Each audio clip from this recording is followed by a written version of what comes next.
Hello everyone. जैसे कि हम लोग यूनिट 5th में हैं, उसमें मैंने तुम्हें कुछ थर्मोडायनेमिक प्रोसेस के बारे में लास्ट वीडियो में बताया था। उसके नोट्स भी मैंने आपको प्रोवाइड करे थे। आप लोगों ने मुझे अपने नोट्स बना के पीडीएफ फाइल में व्हाट्सएप ग्रुप में सेंड भी किए थे। तो अब उसी में नेक्स्ट टॉपिक है। मैं कांस्टेंट वॉल्यूम प्रोसेस आप लोगों को बता चुका था, उसमें कैसे वर्क डन निकालते हैं, हीट सप्लाइड। उसके बाद मैंने तुम्हें कांस्टेंट प्रेशर प्रोसेस के नोट्स भेजे थे, लेकिन उसका वीडियो नहीं बनाया था। अभी मैं उसका वीडियो बना रहा हूँ। आप लोग इसे ध्यान से देखिए, सुनिए, उसके बाद अपने नोट्स बनाइए। अगर कोई दिक्कत होगी तो आप लोग मुझे फिर से अपने डाउट सेशन में क्वेश्चन पूछ सकते हैं। तो कांस्टेंट प्रेशर प्रोसेस को हम आइसोबैरिक प्रोसेस कहते हैं। कांस्टेंट वॉल्यूम प्रोसेस जो थी, उसमें हमने वॉल्यूम को कांस्टेंट रखा था, गैस के वॉल्यूम को चेंज नहीं किया था। टेम्परेचर और प्रेशर चेंज हुआ था, लेकिन यहाँ पे हम प्रेशर को कांस्टेंट रखेंगे, वॉल्यूम में चेंज होगा, तो इसका मतलब कुछ वर्क डन भी होगा। तो उसके लिए हम आगे देखते हैं नोट्स में।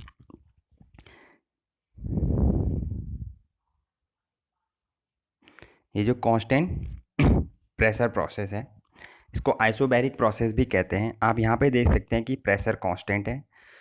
अगर प्रेशर कांस्टेंट है तो गैस कौन सा लॉ फॉलो करेगी? चार्ल्स लॉ। चार्ल्स लॉ के अकॉर्डिंग अगर for a gas if the pressure is constant, its volume is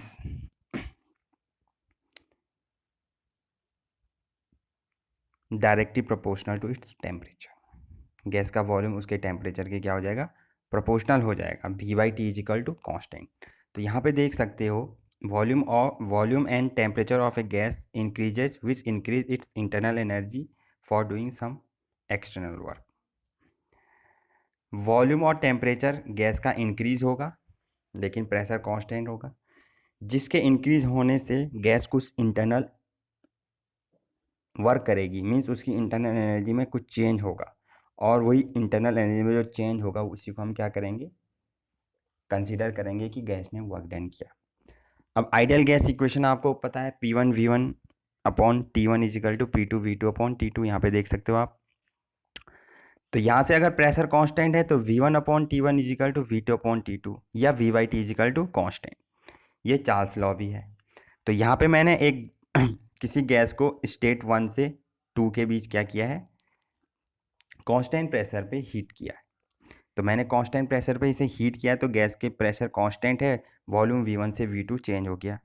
अगर इसका मैं पीवी डायग्राम, ये पीवी डायग्राम है और ये PT diagram, pressure temperature diagram, इसमें देखोगे तो टेम्परेचर T से T1 मीन्स वॉल्यूम और टेम्परेचर में चेंज यहाँ पे इन दोनों ग्राफ में दिख रहा है, वॉल्यूम और टेम्परेचर।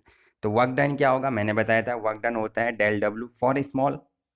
इस प्रोसेस 1 to 2 के बीच कोई एक पॉइंट कंसिडर किया, वहाँ पे वर्क डन डेल डब्ल्यू है, तो is equal to P D V. ठीक है। अगर मुझे 1 से 2 पूरी प्रोसेस के लिए करना है तो मैं क्या करूँगा? इंटीग्रेशन करूँगा। तो 1 से 2 के बीच मैंने इसको क्या कर दिया? इंटीग्रेट कर दिया। तो जब मैंने इसे 1 से 2 के बीच इंटीग्रेट किया,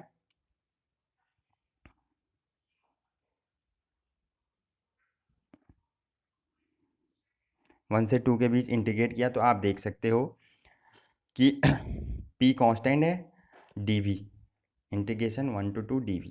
अब देखो dV क्या हो जाएगा? इसका मैं इंटीग्रेशन करूँगा तो dV का V होगा, और लिमिट पुट करूँगा V2 माइनस V1। तो वर्क डन हो गया P V2 माइनस V1। अब देखो चेंज इन वॉल्यूम, मैंने बताया था कि PV इजिकल टू क्या होता है? mRT। ये गैस इक्वेशन है, PV is equal to mRT। m gas का मास है, R यूनिवर्सल गैस कांस्टेंट है, और T टेम्परेचर है। तो इसको हम दूसरे तरीके से लिखते हैं mRT।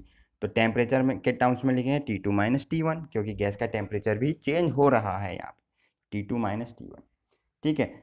अब नेक्स्ट करेंगे हम इसमें चेंज इन इंटरनल एनर्जी। अब देखो इंटरनल एनर्जी में कितना चेंज आया? तो इंटरनल एनर्जी में चेंज क्या होगा? U2 minus U1। अगेन हमने लास्ट वीडियो में बताया था कि चेंज इन इंटरनल एनर्जी को हम किस फॉर्मूले से डिनोट करते हैं? MCV, T2 minus T1 eight constant volume की बात हो रही है, तो T2 माइनस T1।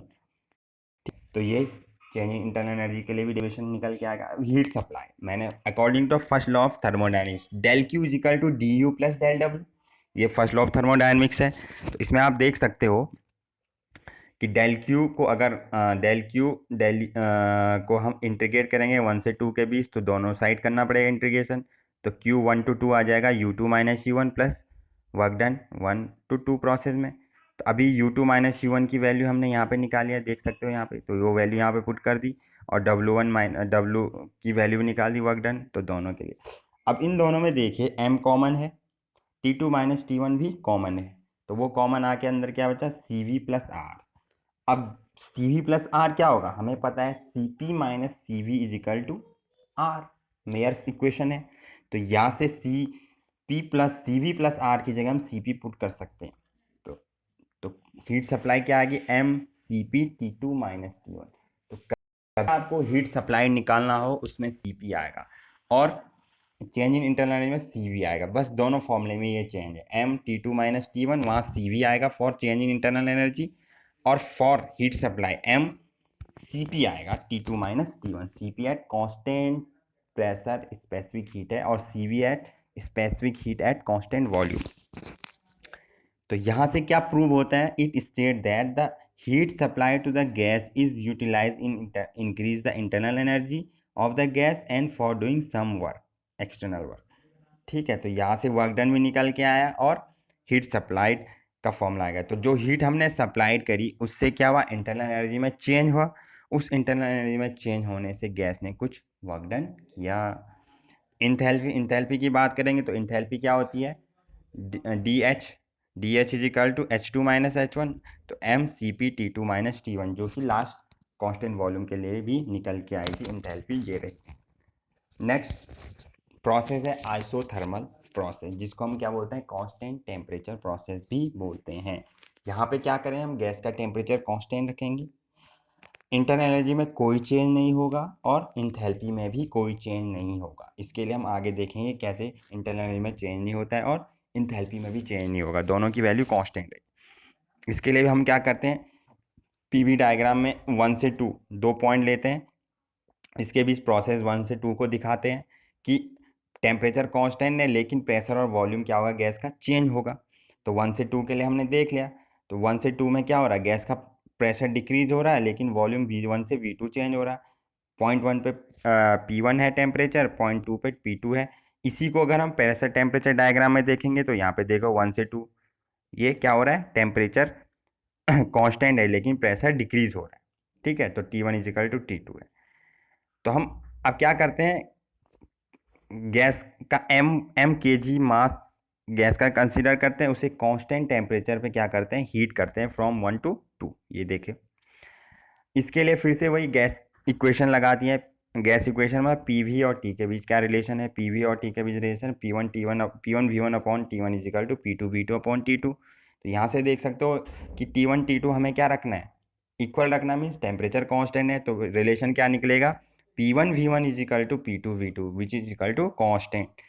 तो अब यहाँ पे रिलेशन क्या है, P V is equal to constant, P V is equal to constant. ठीक है, टेम्परेचर कांस्टेंट है, आई बात समझ में। जब टेम्परेचर कांस्टेंट रखें हम किसी गैस का, तो उसका प्रेशर क्या होता है, inversely proportional to its volume, its is Boyle's law. ठीक है, तो del W is equal to, अगर वर्क डन निकालेंगे तो पी डी वी निकल के आएगा, 1 से 2 के बीच इंटीग्रेट करेंगे सेम, तो ये आ जाएगा आपका क्या, पी डी वी। अब देखो 1 से 2 के बीच आगे क्या होगा, देखो अभी पीछे हमने जो रिलेशन निकाला था, P V is equal to constant निकाला था, P1 V1 is equal to P2 V2। इसका मतलब क्या है, P V is equal to constant. तो यहाँ से हम क्या करेंगे, इस P की वैल्यू क्या निकल के आएगी, P V is equal to P1 V1 रख सकते हैं, रख सकते हैं। तो यहाँ से P आ जाएगा P1 V1 upon P V, इसको हम यहाँ पे पुट कर देंगे इस एक्सप्रेशन में। तो देखो वर्क डन क्या आ जाएगा, ये पुट कर दिया, P1 V1 upon V dV। P1 V1 को हमने इंटीग्रेशन से बाहर ले लिया, dV अपॉन V का इंटीग्रेशन करेंगे V1 से अपॉन V2 के बीच। देखो 1/x dx क्या होता है, log x होता है इंटीग्रेशन में। तो ऐसे ही 1/v dv क्या हो जाएगा, log v हो जाएगा, बेस e है ये। ठीक है, V1 से V2 के बीच हम इसे लिमिट पुट कर देंगे। तो P1 V1 log e V2/V1। ठीक है, V2/V1 आ गया, क्यों, log V2 minus log V1 होगा। जब हम लिमिट पुट करेंगे। और log M minus log N क्या होता है, लॉग एम बाई एन। तो डायरेक्ट लिख दिया मैंने यहाँ पे log V two by V one. इसको आप कंफ्यूज मत करना, अगर किसी को डाउट हो तो आप लोग मुझे अलग से पूछ सकते हो, लेकिन यहाँ पे फॉर्मूला लगेगा V two minus log V two minus log V one हुआ। तो फॉर्मूला क्या लगता है, log M minus log N क्या होता है, लॉग एम बाई एन। तो वही लिखा log V two by V one. ठीक है, बेस ई है ये। अगर मुझे इसका बेस चेंज करना हो, लॉग बेस ई से लॉग बेस 10 पे जाना हो, तो डायरेक्ट वैल्यू निकल के आती है 2.3 P one V one log V two by V one. अब लॉग का मतलब है ये कौन सा लॉग है, बेस 10 है, ये लॉग ई था। ठीक है, तो ये फॉर्मूला आ गया। अब देखो यहाँ पे आर क्या है, R is the expansion ratio. Expansion ratio क्या होता है, एक्सपेंशन रेशियो होता है volume at the end of expansion upon volume at the beginning of expansion. तो V2 क्या है, जब एक्सपेंशन खत्म हो रहा, पॉइंट V2 एक्सपेंशन 1 से 2 जो प्रोसेस अभी दिखाई थी मैंने यहाँ पे, ये देखिए 1 से 2 ये प्रोसेस है। तो इसमें आप देखिए 2 पे वॉल्यूम क्या होगा V2, यहाँ पे एक्सपेंशन खत्म हो रहा, गैस एक्सपेंड होना बंद हो रही है और 1 पे एक्सपेंड होना शुरू हो रही है। तो ये होता है V2 पे जो वॉल्यूम है अपॉन 2 पे जो वॉल्यूम है अपॉन 1 पे जो वॉल्यूम, उनका रेशियो, उसे कहते हैं एक्सपेंशन रेशियो। तो इसको हम V2 बाई वी वन को R भी लिख सकते हैं। ठीक है, इसको आगे बताऊंगा, एक्सपेंशन और कंप्रेशन रेशियो आगे आएगा। तो यहाँ से अब ये इक्वेशन निकल के आएगी वर्क डन की, इसको और ज़्यादा सिंप्लीफाई करना है। तो again P1 V1 is equal to P2 V2 is equal to, मैंने बताया था PV इजिकल टू MRT भी होता है। तो MRT पुट कर दो P1 V1 की जगह, तो ये आ गया एक्सप्रेशन। ठीक है, 2.3 MRT log R means in terms of temperature भी हम इसको निकाल सकते हैं। अगेन यहाँ से देखो P1 V1 is equal to P2 V2, यहाँ से क्या बन के आया है, V2 बाई वी वन को रिप्लेस करना है तो इज इक्वल टू आ जाएगा P1 बाई पी टू। तो प्रेशर के टर्म में भी रिलेशन आ गया 2.3 P1 V1 log P1 by P2। ठीक है, ये प्रेशर रेशियो है। तो यहाँ से देखो मैंने अभी बताया था एक्सपेंशन रेशियो और कंप्रेशन रेशियो क्या होता है। किसी भी गैस का जब एक्सपेंशन हो रहा मतलब एक्सपेंड हो रही है, वो उसका वॉल्यूम इंक्रीज हो रहा, तो volume at the end of expansion upon volume at the beginning of expansion is called expansion ratio. और कंप्रेशन रेशियो क्या होता है, volume at the beginning of compression, जब कंप्रेशन स्टार्ट होता है वहाँ पे क्या वॉल्यूम है, वहाँ पे ज़्यादा वॉल्यूम होता है। ठीक है, तो बड़ा वॉल्यूम आएगा ऊपर। ठीक है, upon volume at the end of compression, जब कंप्रेशन हो जाएगा तो गैस कंप्रेस हो जाएगी, मीन्स वॉल्यूम कम हो जाएगा, तो वहाँ पे वॉल्यूम, उनका रेशियो क्या होता है, कंप्रेशन रेशियो, और वो रेशियो क्या होता है, एक्सपेंशन। ठीक है, तो इसको भी याद रखना, आगे काम आएगा जब हम गैस की एफिशिएंसी वगैरह निकालेंगे, ऑटो साइकिल, डीजल साइकिल और कार्नोट साइकिल। इसी तरीके से चेंज इन इंटरनल एनर्जी निकालेंगे। इंटरनल एनर्जी क्या होता है, U2 माइनस U1। अभी लास्ट देखा था हमने MCV T2 माइनस T1। तो यहाँ पे क्या है, T2 और T1 तो सेम है, टेम्परेचर कांस्टेंट है, तो इसका मतलब चेंज इन इंटरनल एनर्जी क्या हो जाएगा, जीरो, मीन्स U2 U1 के इक्वल है, नो चेंज। जो कि मैंने स्टार्टिंग में बताया था कि इंटरनल में कोई चेंज नहीं होगा फॉर आइसोथर्मल प्रोसेस, तो कोई चेंज नहीं हुआ। ऐसी हीट सप्लाई देखो, हीट सप्लाई में देखो वही फर्स्ट लॉ ऑफ थर्मोडायनेमिक्स लगाया, तो DU में तो कोई चेंज ही नहीं है, तो डायरेक्ट जो हीट सप्लाई की उसने क्या कर दिया, वर्क डन कर दिया, क्योंकि इंटरनल एनर्जी तो जीरो है, no change. Heat supply to the gas is equal to the work done, ये देख सकते हो आप यहाँ पे इस एक्सप्रेशन में। ऐसी इंथैल्पी में DH is equal to H2 minus H1, change in enthalpy MCP T2 minus T1, again T2 minus T1 क्या है, जीरो है, नो चेंज इन टेम्परेचर, तो that mean no change in enthalpy. तो इस तरीके से हम देख सकते हैं कि आइसोथर्मल प्रोसेस और कांस्टेंट वॉल्यूम प्रोसेस के लिए हमने क्या निकाला, वर्क डन निकाला, हीट सप्लाई निकाली। और ये जो हमने अभी थर्मोडायनेमिक्स एक्सप्रेशन निकालने हैं, वर्क डन के लिए निकाले हैं, चेंज इन एंथैल्पी के लिए निकाले हैं, या हीट सप्लाई के लिए निकाले हैं, ये सारे आगे आपके यूज़ होंगे। इन एक्सप्रेशन को आप याद रखना। जैसे अभी हमने पिछला एक्सप्रेशन निकाला 2.3 P1 V1 log P1 by P2, इसको याद रखना, ये वाला याद रखना। ठीक है, क्योंकि ये सब आगे जब हम गैस की एक साइकिल बनाएंगे, वहाँ पे हम गैस की एफिशिएंसी निकालेंगे, तो वहाँ पे ये सारे एक्सप्रेशन यूज़ होंगे। ठीक है, तब तक के लिए थैंक यू वेरी मच।